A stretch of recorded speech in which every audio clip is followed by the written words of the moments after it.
بسم الله الرحمن الرحيم الحمد لله رب العالمين وصلى الله وسلم وبارك على نبينا محمد وعلى آله وصحبه أجمعين رب اشرح لي صدري ويسر لي أمري واحلل عقدة من لساني يفقه قولي اللهم علمنا ما ينفعنا وانفعنا بما علمتنا وزدنا علما. Last week we spoke about how the Muslim army under the command of Sa'd ibn Abi Waqqas radiyallahu anh arrived at Al-Qadisiyah in Iraq to confront the army of the Persian Empire. And we mentioned how the Kisra of Persia, the ruler of Persia, Yazdajard, he ordered the Persian military commander, who was named Rustum, to go and confront the Muslims and to fight the Muslims. So Sa'd and his army have arrived in Al-Qadisiyah, and Yazdajard, he tells Rustum, go with your army and fight them.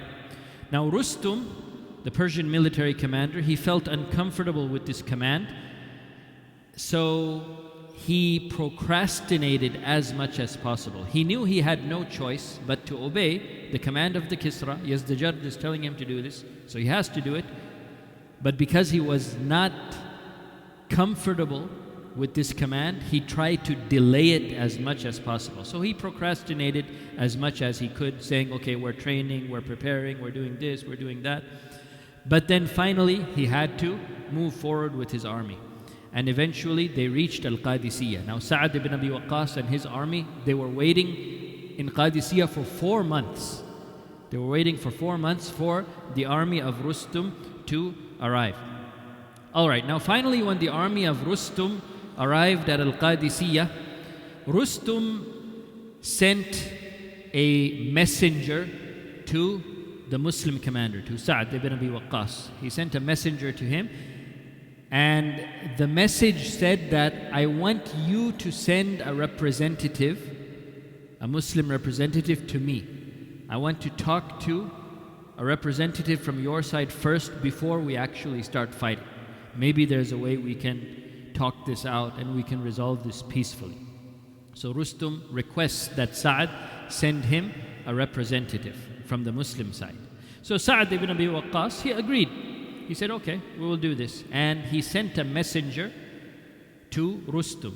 And the messenger that he sent was Al-Mughira ibn Shu'bah radiyallahu anhu. So Al-Mughira ibn Shu'bah radiyallahu anh, he meets with Rustum. And Rustum asks him, why are you here? Why did you people come to our land? What do you want? And then Al-Mughira, he explains to him, he said, we, the Arabs, we were disunited before. We were fighting amongst each other before. We were worshipping idols before. And then Allah subhanahu wa ta'ala blessed us by sending us a messenger from amongst ourselves. He sent us Muhammad sallallahu alayhi wa sallam. And we became brothers, we became united, and we worship Allah subhanahu wa ta'ala alone. So our situation was the worst of situations, and now our situation has become the best of situations. So we have come here to spread our religion. Our religion is the truth. And our religion is the religion of justice. You people are people of oppression. You are tyrants. You oppress your people. We have come with Islam, and with Islam, the people will become free. They will become in a situation where they can live in peace without fear of being oppressed. So we have come for this purpose, to spread the truth, to spread the light of Islam. So after listening to Al-Mughira ibn Shu'bah and this explanation, he sent him away. He said, okay, I've heard what you have to say. And Al-Mughira ibn Shu'bah left. Then Rustum sent another message to Sa'd ibn Abi Waqqas. He sent a second message to Sa'd ibn Abi Waqqas, telling him, please send another representative. You sent one representative, I want you to send another representative as well. So he sent this message to Sa'd. And in the meantime, Rustum ordered his own people to decorate his tent, to adorn his tent. Now Rustum, he had his tent the command center, right? He ordered his people decorate the tent, adorn it with all types of jewels and pearls and other precious stones. Adorn it with cushions that are lined with gold, and set up a throne for me, a throne that is made of gold, so that when the messenger of the Muslims comes to meet me, I will be sitting on this throne and I will be in this adorned tent. This was his thinking. And the reason why he wanted to do this, because he wanted the representative of the Muslims to come and meet him in this type of situation, where he's sitting on a gold throne with all of these jewels all over the place, these gold embroidered cushions all over the place. And he's thinking that when the Muslim representative comes and meets him in this type of a state, that he will be awestruck and he will become scared and intimidated, that this is the person that we're going to fight against. A person who is so rich and so powerful, how can we fight such a person? He wanted to put awe and fear in the heart of the Muslim representative. This was his thinking. And it shows he really doesn't know who the Muslims are. He thinks that the Muslims will be impressed by this type of a thing. It shows that he really doesn't know the thinking of a Muslim. So anyway, Sa'd received the message that Rustum wants another representative to come and meet him and talk to him. So Sa'd agrees again. He says, okay, I will send a second representative. And this time he sends a representative by the name of Rub'i ibn Amir. Rub'i ibn Amir. Now Rub'i ibn Amir, he's a pure Bedouin, right? There's a difference between the people who grow up in the cities and the people who grow up in the villages, right? So Rub'i, he's a pure Arab Bedouin. The way that he looks, the way that he talks, the way that he dresses, the way that he interacts with other people, he's a Bedouin, unrefined, right? So Rub'i, he accepts this mission from Sa'd and he goes to meet Rustum. And as a Bedouin, he has the most simple clothes. He even has simple weapons, simple armor. He looks very rugged by his looks. His clothes are rugged clothes as well. And he has 2 braids. His hair is braided into 2 braids. So he arrives at Rustum's camp. And Rustum's security guards tell Rub'i, you can go inside the tent and meet Rustum, and when you enter the tent, you must make sujood to him. You must make sujood to Rustum. So Rub'i says, what are you talking about? I'm not going to make sujood to Rustum. Remember, you asked for me. I didn't say I want to come and meet your commander. You are the ones who asked for me. So I didn't request that I want to meet with Rustum. So you have no right to tell me what to do. Who are you to tell me what to do, that I have to go and make sujood? No, I'm not going to do anything that I don't want to do. You have requested me. You are in no position to make any type of demands. So they go back into the tent. Rustum is inside the tent and Rub'i is still outside. So Rustum's men go back inside the tent and they tell Rustum that he's saying that if he enters, he will not make sujood to you. He will not prostrate to you. So Rustum is upset about this because he expects that anyone who comes to meet him should show respect by making sujood to him. This is the way that these Persian commanders used to think. So Rustum says, okay, if he refuses to make sujood, then we will force him to make prostration. We will force him to bow down. And then what he ordered to be done to his tent, he said, lower the door, so that it is below his height, below Rub'i's height. So imagine, let's say Rub'i is about 6 feet tall. He says, make the door, the top of the door, make it like 5 feet tall, so that when he comes into the tent, he has to bow his head to come inside. So this is Rustum's thinking. He said, in this way we'll make sure that he comes and he prostrates, he bows in front of us, even if he doesn't want to. We're going to force his hand. So Rustum's men, they set up the door in such a way. They lower the top of the door. And then they go back outside. Rub'i doesn't know about this conversation. And they tell Rub'i, yes, okay, Rustum is ready to meet you now. So Rub'i says, okay, and he comes towards the tent. And when he reaches the door of the tent, he realizes that they have lowered it. And he knows, he's smart, he knows that they did this on purpose. Because I refuse to make sujood to him, they think that they can force me to bow down, that when I enter inside this tent, I have to bow down. This is what they think that they can do.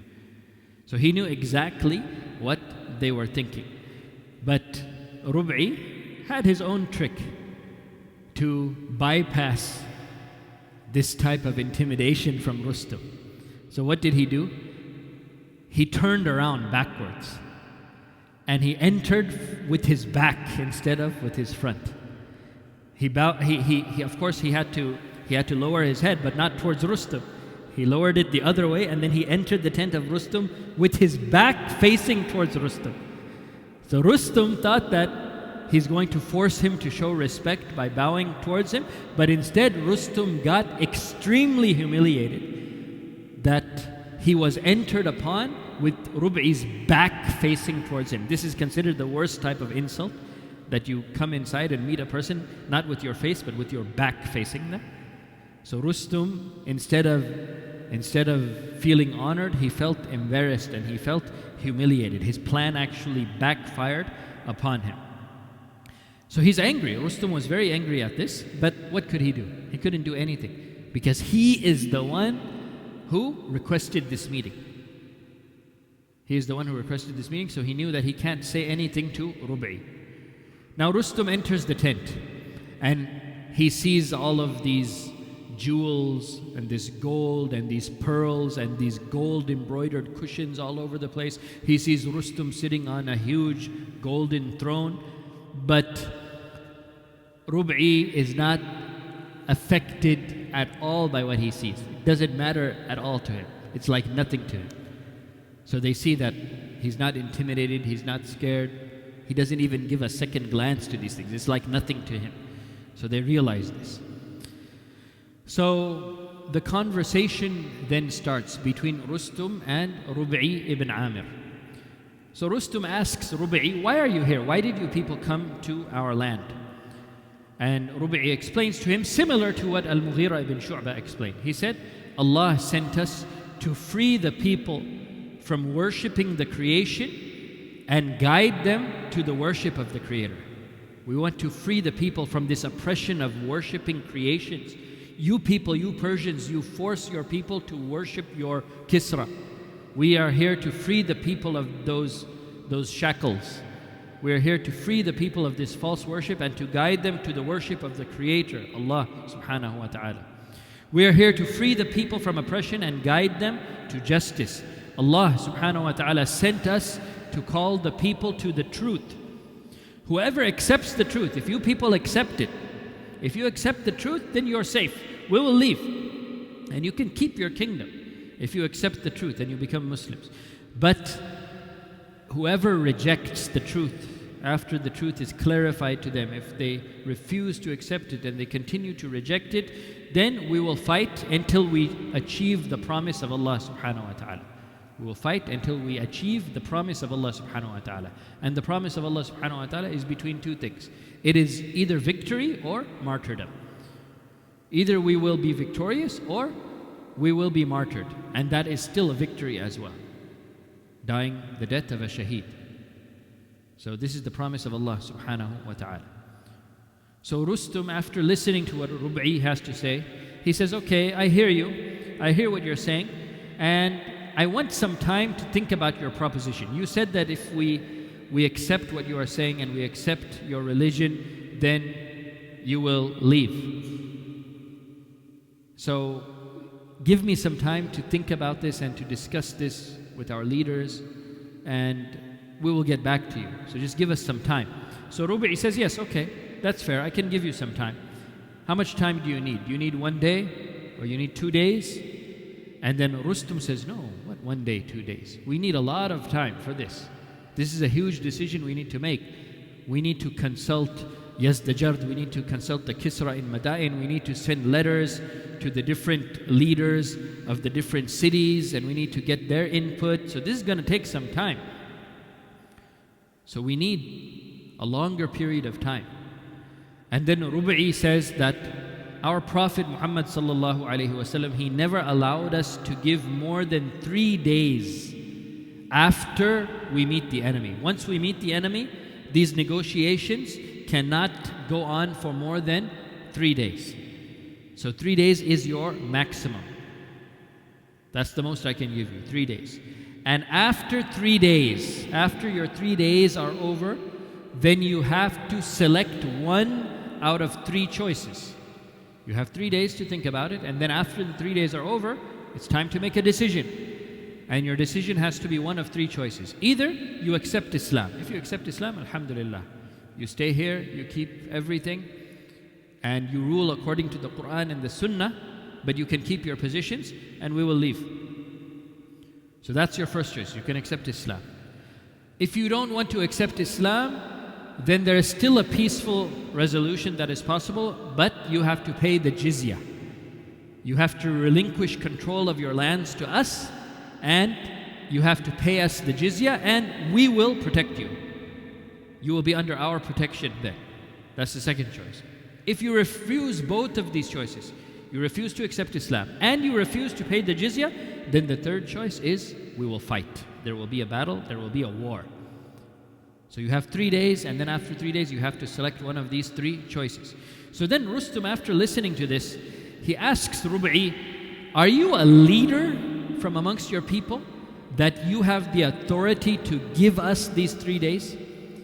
That you know, usually this is a decision that has to be made by someone who is in charge. That yes, we can give you 3 days before we actually fight. Are you a leader from amongst your people that you have this authority to give us this time to consider? And then Rubai said, no, I'm just a common man from the army of the Muslims. I'm not a leader. But we Muslims, we are like one body. If one of us promises safety to another person, then it is always honored, even by the leaders. Even if a common layman from the Muslims promises safety to a person, then everyone must honor that. This is from our rules and our integrity as Muslims. So Rustum said to Rubai, okay, 3 days. We'll take the 3 days to consider. So Rubai says, okay, you take your 3 days. And then Rubai, he leaves. After Rubai left, Rustum gathered his advisors. And Rustum said to them, wow, I was really impressed with the way that this man was talking. Very impressive. Have you ever seen anyone speak with more wisdom than this man? So Rustum was thinking before this meeting, he was thinking that Rubai would be impressed with him, with his throne and with his jewels and with his gold embroidered cushions. He thought that he was going to be the one who is going to impress Rubai. But in the end, it was the opposite. Rubai, with his talk, with his wisdom, with the way he spoke, he is the one who ended up impressing Rustum instead. So after Rubai left, this is what Rustum said to his people, to his advisors. Have you ever seen anyone speak with more wisdom than this man? I'm really impressed with him. And then the advisors of Rustum said, don't be impressed. How can you be impressed with this man? Did you see how he was dressed? Did you see his clothes? How can you be impressed with a man who is dressed in such a rugged type of way? He's dressed like a poor person. How can you be impressed with him? And then Rustum said, the clothes don't matter. Who cares what type of clothes he was wearing? It's all about the aql, it's all about the mind and the speech. And you could see that this man had a good mind and he had very good speech and he was a man of wisdom. Who cares what type of clothes he was wearing? That doesn't mean anything. So Rustum, he had some type of logical thinking, right? So the next day, now Rustum and his army, they're within these 3 days now that they have to consider before any fighting starts. So the next day, after he met Rubai, while they're still in their 3-day consideration period, Rustum sent another message to Sa'd. This is the third message he sends to Sa'd ibn Abi Waqqas, saying, please send one more guy. I want to talk to one more. And the reason why Rustum did this, because he wants to see, are all the Muslims like this guy? Or is this person just special? Was Rubai just special? He was so impressed with him, and he wanted to know, are all the Muslims like this too? Or is that just a special case? So he asked Sa'd, please send one more representative. So Sa'd sent Hudhayfa ibn Muhsin. Hudhayfa ibn Muhsin. And he asked him the same type of questions that he asked the previous two representatives, and Hudhayfa answered in the same way, with the same type of responses. So now Rustum realizes that this is the thinking and the attitude of the Muslims in general. This is the way that they think. So he's pretty impressed. All right, so now the 3 days are over. The 3 days are over, and Rustum, still, he does not want to accept Islam. And he does not want to pay the jizya because he feels that this will be a humiliation. So he knows that, okay, now the only situation is that we're going to have to fight. So after the 3 days are over, Sa'ad ibn Abi Waqqas sends Al-Mughira ibn Shu'bah one more time as a last final warning. Tell him, okay, look, now your 3 days are up. This is your last chance. Either accept Islam or pay the jizya. If you don't do it, then the fighting will begin. So he sent Mughira ibn Shu'bah with the final warning after the time period of consideration was up. So Al-Mughira ibn Shu'bah, he reaches Rustum and he tells Rustum that, look, your time is up now. And then Rustum says, you know, you people, you Muslims, you are like a fly who sees some honey. So a fly sees honey and wants to go to that honey. And when the fly goes to that honey and it lands on the honey, it's not able to get up and escape. Once the fly lands on the honey, then they're in a big problem. The fly is in a big problem and it will not be able to get out of the mess that it has put itself in. So he said, you Muslims are like that.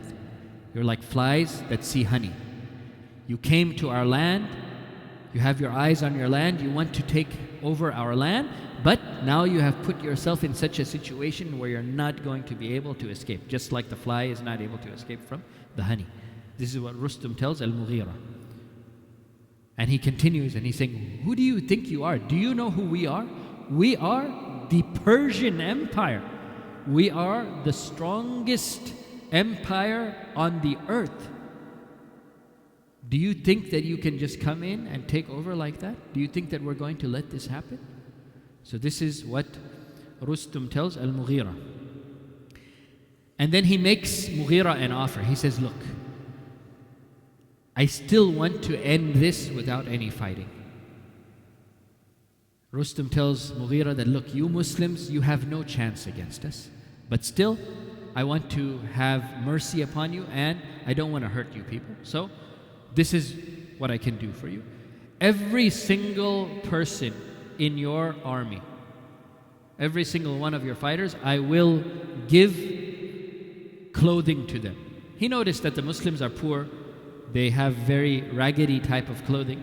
So he says, look, every single one of your fighters, every single member of the Muslim army, I will provide with new clothing, good clothing. And as for your leader, I will provide him with clothing, and I will provide him with 1,000 dinars, and I will provide him with riding animals.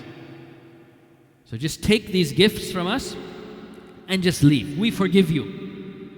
We're not going to take you to account for trying to come and take over our land. We're not going to punish you for trying to take over our land. Right? Just take this offer and leave, and we're not going to bother you. So then Mughira, he says to Rustum, you're talking big. You say all of this after we have already humiliated you. We have already humiliated you. We have already come into your land. And I'm telling you right now that if we fight, the end result is going to be that you people, you Persians, are going to become our slaves. You're going to become slaves for the Muslims. We're going to beat you and we're going to capture your men and you are going to become our slaves. I'm telling you, this is going to be the result if we fight. So Rustum, he's very angry with this, but he sees that there is no compromise possible and that the only way that this is going to go is to battle. There's going to be a battle. It's inevitable now. There's going to be an all-out war.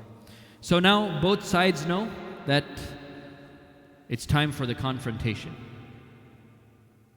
Both sides prepare for the battle, for the fight.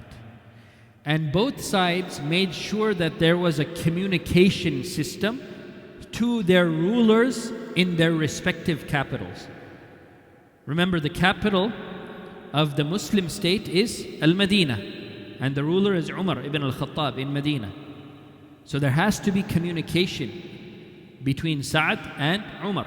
Also, the Persians, they had to make sure that they have their communication with between Rustum and Yazdajard. Yazdajard is in the capital of the Persian Empire, which is Madain, right? So both sides make sure that they have a communication system with their rulers in their capitals. As for the Muslims, the way that Sa'd communicated with Umar ibn al-Khattab, the only way that they could communicate was by sending letters with a rider that would go from Al-Qadisiyah to Medina. So Sa'd would write down his message, he would give it to the messenger would take his horse and he would go to Medina to give that message to Umar ibn al-Khattab. And Umar ibn al-Khattab, when he wanted to send any message to Sa'd, it was the same thing. He would write the message, he would send it with a rider, and the rider would ride his horse from Medina to Qadisiyah. So now this system of exchanging messages from the field to the capital, from Sa'd to Umar, the turnover time was pretty long. It would take days for a message to reach from Sa'd to Umar, or a message to reach from Umar to Sa'd. It would literally take days for this to happen, because that is basically what they had at their disposal. They didn't have any faster way to communicate than this. But as for the Persians, they had a much more efficient and advanced communication system. Can you imagine that they were able to get their messages? Rustum was able to get his messages to the Kisra Yazdajard within a matter of hours instead of a matter of days. Even though the travel distance between Al-Qadisiyah and Madain, it's a travel distance of many days. But still he was able to get his messages to Yazdajard within a matter of hours. How did they do this? What was the efficient method of communication that they used? It's pretty amazing, actually. Now, as we mentioned, the Persian army was huge. It was huge, right? So they had people stationed at strategic points on the pathway between Al-Qadisiyah and Madain. They had officers stationed at different posts all throughout the path. So how would they send their messages? They would orally send their messages. They would actually have someone who would shout the message. They would have these callers. So the caller from Rustum's camp in Al-Qadisiyah, he would shout out the message. He would shout out the message. And then it would be heard by the officer who is positioned at the next point. He would hear it with his ear. And then he would shout it out as well. And then the person in the next position would hear it, and then he would shout it out as well. And then the person in the next position would hear it, and he would shout it out as well. So their communication method was an oral communication method. And it's as fast as the speed of sound. It's as fast as the speed of sound, from one person to another person. So literally the messages from Rustum would reach Yazdajard within a matter of hours instead of a matter of days. That's how advanced their communication system was. So they were able to efficiently communicate with each other, more efficiently than the Muslims were able to communicate with Umar ibn al-Khattab. So this is just some of the preparation that they made in preparation for this great battle that is about to take place, the Battle of Al-Qadisiyah. So now it's time for the confrontation. Both sides are ready to fight, and inshallah next week we will actually speak about the fighting that took place in the Battle of Al-Qadisiyah. We'll speak about that in our next lesson, inshallah. Jazakumullahu khairan wa barakallahu fikum wa sallallahu wa sallam wa baraka ala nabiyyina Muhammad wa ala alihi wa sahbihi ajma'in.